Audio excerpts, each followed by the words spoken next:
नमस्कार, आप देख रहे हैं सियासत लाइव और मैं हूं आपके साथ अंशु वर्मा। बिहार की राजनीति में एक बार फिर से बड़ा उलटफेर।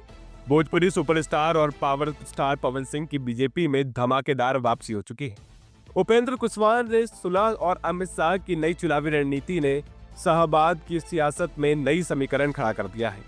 क्या पवन सिंह और कुशवाहा की जोड़ी शाहबाद की 22 सीटों पर एनडीए का गेम सेट कर पाएंगी? बिहार की सियासत में पवन सिंह का नाम सिर्फ एक भोजपुरी स्टार के तौर पर नहीं, बल्कि चुनावी गेम चेंजर के रूप में भी देखा जा रहा है। 2024 के लोकसभा चुनाव में पवन सिंह ने काराकाट सीट से निर्दलीय उम्मीदवार के तौर पर ताल ठोकी थी और नतीजा ये हुआ कि एनडीए अपनी चारों सीटें शाहबाद इलाके में हार गए। लेकिन अब तस्वीर बदल चुकी है। पवन सिंह दोबारा बीजेपी में लौट आए हैं और उनकी उपेंद्र कुशवाहा से सुलह हो चुकी है। कहा जा रहा है कि इस समझौते के पीछे अमित शाह की गहरी रणनीति है।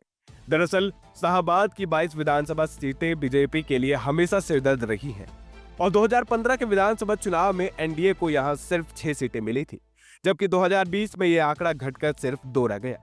लेकिन 2019 के लोकसभा चुनाव में बीजेपी ने शाहबाद की चारों सीटें जीती थी और यही वजह है कि शाहबाद का इलाका रणनीति के केंद्र में है।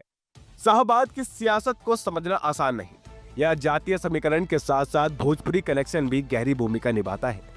दरअसल पवन सिंह के स्टार पावर और युवा वोटरों में उनकी लोकप्रियता इस बार एनडीए के लिए तुरूप का इक्का साबित हो सकती है। 2024 लोकसभा में यही पवन सिंह कुशवाहा को तीसरे नंबर पर ले आए थे और अब वही पवन और कुशवाहा एक साथ है। माना जा रहा है कि इस बार ना तो जातिगत वोटों का बिखराव होगा और ना ही युवा वोटों का विभाजन। भोजपुरी गानों और फिल्मों के जरिए पवन सिंह का जो कनेक्शन गांव-गांव तक है, वो अब इस चुनाव में एनडीए की सबसे बड़ी ताकत बन सकता है। अगर आंकड़ों की बात करें तो 2015 में एनडीए को जहां 22 में से 6 सीटें मिली थी, वहीं 2020 में घटकर सिर्फ 2 रह गई।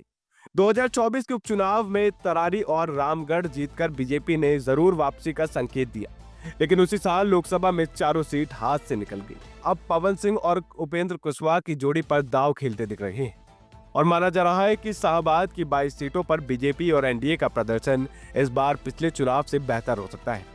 तो पवन सिंह की वापसी और शाह की रणनीति ने बिहार की सियासत में नया मोड़ ला दिया है और अब सबसे बड़ा सवाल यही है कि क्या पवन सिंह का पावर और कुशवाहा की जातीय समीकरण मिलकर शाहबाद की हवा बदल पाएगा या फिर विपक्ष एनडीए की इस चाल को भी बेअसर कर देगा? इसका जवाब जनता ही देगी। लेकिन इतना तय है कि बिहार का चुनावी मौसम अब और गर्म होने वाला है। फिलहाल इस खबर में इतना ही। बने रहिए सियासत लाइव के साथ। धन्यवाद।